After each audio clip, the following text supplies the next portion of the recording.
heard of Dracula, you've heard of Edward Cullen, you've heard of Nosferatu, and you've heard of Nandor the Relentless, but have you heard of the Avartak? What's the crack, everyone? My name is Paul, and welcome to my channel, Corvus Celticus. Let me take you back to 6th century Ireland, a land known for its enchanting beauty and mystique. Not far from where I sit today, in the parish of Errigal, County Derry, there lived a man who came to be known as the Avartak. This man was chieftain of the area, small in stature. Some say he was born with dwarfism, others say that he had sustained great injuries in previous combat. Either way, his presence loomed large over the people of Errigal. The man who became known as the Avartak was no ordinary man of his time.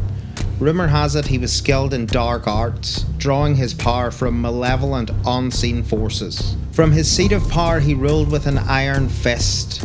A cruel chieftain who took great pleasure in the misery of his subjects. They worked the land, yet their hard works went unrewarded. With each day, their misery and hopelessness only grew stronger. The villagers were kept in line with only one thing: fear. But even fear has its limits. The villagers, fed up with the tyrannical leadership, turned to a neighbouring chieftain with one simple plea: to rid them of the blight of Avartak. The neighbouring chieftain, a renowned warrior called Cahan, agreed to help these people in their struggle. And so it came to pass that blades clashed upon the misty wilds of County Derry. Battle cries filled the air as Cahan faced the Avartak in a deadly duel. In a decisive moment, Cahan's spear found its mark and the Avartak fell. When news of their oppressor's death reached the people of Errigal, they erupted in joy. They could look forward to a better future and brighter days ahead. But fate had other plans. Just before sunrise the next day, the Avartak returned.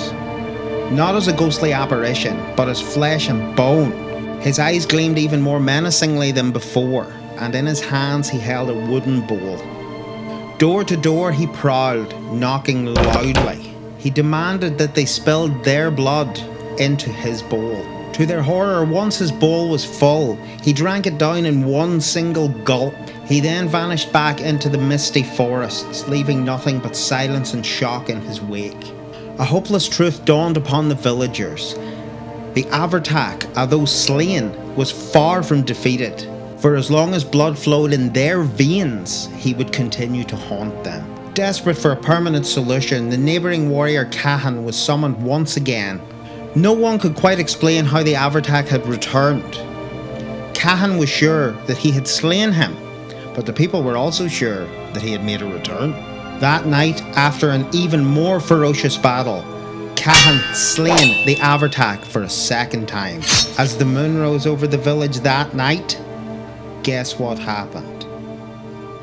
Knock, knock, knock. Twice before had Cahan answered the requests of these desperate people. Twice before had steel clashed in deadly battle. Twice before had their hope flickered, only to be snuffed out shortly thereafter. Twice had blood been demanded from a creature thought vanquished. Even more confounded and weary, Cahan sought counsel from an early church saint. This saint, possibly even St. Patrick himself, had to consult the man above in this one. After receiving some divine inspiration, the early saint explained to Cahan that the Avartak was no longer bound by our human rules and couldn't be defeated by mere mortal weapons. He was no longer a man, but the walking dead itself. Only a sword fashioned from yew wood thrust into the heart of this beast could put an end to it. With the beast defeated, he should be buried upside down in an inverted position, with his feet pointing up. With him buried, there needed to be placed as many thorns and thorny branches as possible on top of his grave, and as many large stones as Cahan could get his hands on. Armed with the saint's wisdom, Cahan set off on his quest. A yew tree was felled, its wood forged into the blade of a sword. On that very night, Cahan waited in anticipation for the return of the Avartak. As soon as he emerged from the mist, Cahan charged into battle for the third time against a foe whose powers had grown exponentially. Following what felt like hours of battle, Cahan was exhausted. The Avartak moved like nothing Cahan had ever seen before, and he had the power of 10 men. Then, just as all seemed lost, the Avartak attempted a finishing blow on Cahan. At that very moment, Cahan's sword, forged from yew wood, pierced the torso of the beast. The Avartak stumbled for a short distance, then fell, slumped on the ground. As Cahan approached and looked into the beast's eyes, he was sure that the sword made of yew wood had done its job.